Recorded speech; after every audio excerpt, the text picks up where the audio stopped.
Ang sarap. Ay, sorry guys, ako nga pala si Rip Kaizen Tomas Orbilia. At pagkatapos naman pala ng klase namin, ay bumili kami ni Papa ng bread, tinapay na purple, sapang purple.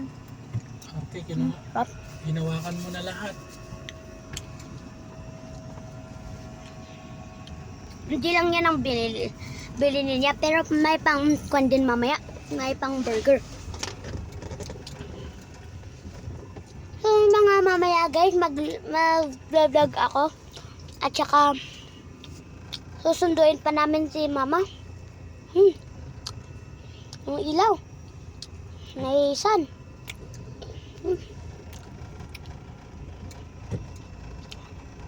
Yan na naman si Mr. Sun. Nagiging white ako. Nakita nyo ba na naging white ako? At mapauwi na nga pala kami. So, see you at the next video.